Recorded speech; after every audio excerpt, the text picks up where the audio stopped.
Assalamualaikum. Apa khabar semua? Anda ada masa 5 minit untuk saya? 5 minit sahaja. Kita jumpa selepas ini.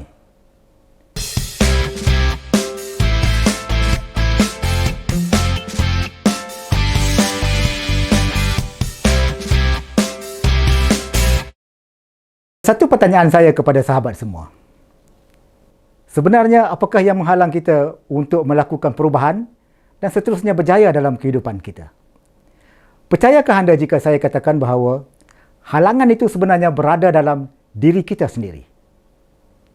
Kalau anda lihat kepada kapal terbang ini, apakah sebenarnya yang menghalang kapal terbang ini daripada bergerak, seterusnya terbang di angkasa?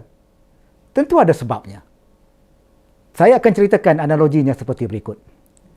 Katakan sekarang kita sedang melakukan perjalanan dengan kapal terbang. Apabila kita sampai ke lokasi yang kita hendak tuju, maka kapal terbang itu pun mendarat.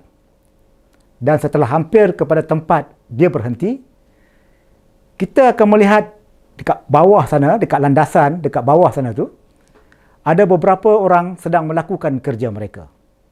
Mereka akan meletakkan small blocks pada roda kapal terbang tersebut. Dan apabila small blocks diletakkan kepada roda kapal terbang tersebut, maka kapal terbang itu tidak lagi mampu untuk bergerak, apalagi untuk terbang di angkasa. Nampak tak? Walaupun kapal terbang itu dibina dengan teknologi yang canggih, tetapi apabila small blocks itu diletakkan pada rodanya, maka ia akan menghalang kapal terbang itu daripada bergerak, apalagi untuk terbang di angkasa.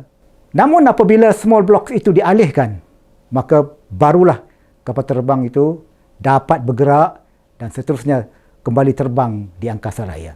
Begitulah juga dengan kita.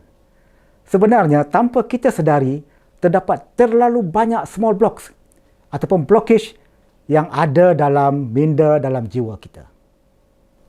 Dan small blocks inilah yang akan menghalang kita daripada melakukan sebarang perubahan untuk kebaikan, untuk kejayaan kita dalam hidup, dalam kerjaya kita. Dalam hidup kita ni, penuh dengan small blocks ataupun blockage yang berkembang biak, yang membesar dan berkembang dalam minda kita.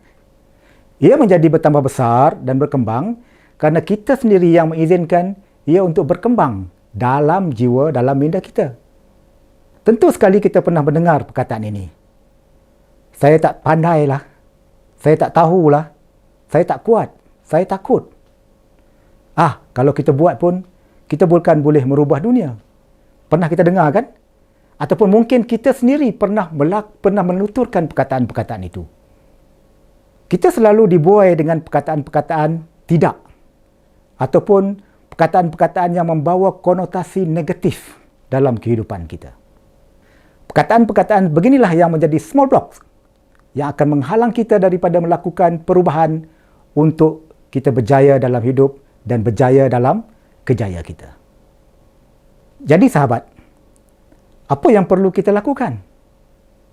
Pertama sekali kita mesti kesan dan kenal pasti apakah small blocks ataupun blockage yang berada dalam minda kita. Dan setelah kita kenal pastinya, maka kita alihkan small blocks tersebut. Cara untuk kita alihkan small block itu adalah dengan kita menukarkan perkataan tidak tadi atau sebarang perkataan yang membawa konotasi negatif kepada yang sebaliknya. Umpamanya, saya boleh buat, saya berani, saya cerdik, saya pasti boleh buat, saya pasti berjaya, saya kuat. So, apa akan berlaku kepada kita jika kita berjaya remove the small blocks dalam hidup kita, dalam jiwa, dalam mind kita, dalam minda kita? Sahabat, once we remove the small blocks, our mind will be so different. Kita akan menjadi lebih bertenaga, lebih energetik, lebih berwawasan untuk melakukan sebarang perubahan yang akan membawa kepada our successful life. Percayalah. Sahabat, sempena sambutan Hari Kebangsaan yang ke-64 yang akan kita sambut dalam beberapa hari sahaja lagi, marilah kita sama-sama menghayati semangat kemerdekaan tersebut dengan memerdekakan jiwa dan minda kita daripada cara kerja lama yang membelenggu kemajuan, yang membelenggu perubahan dalam hidup kita. Sayangi negara, sayangi syarikat, sayangi pasukan.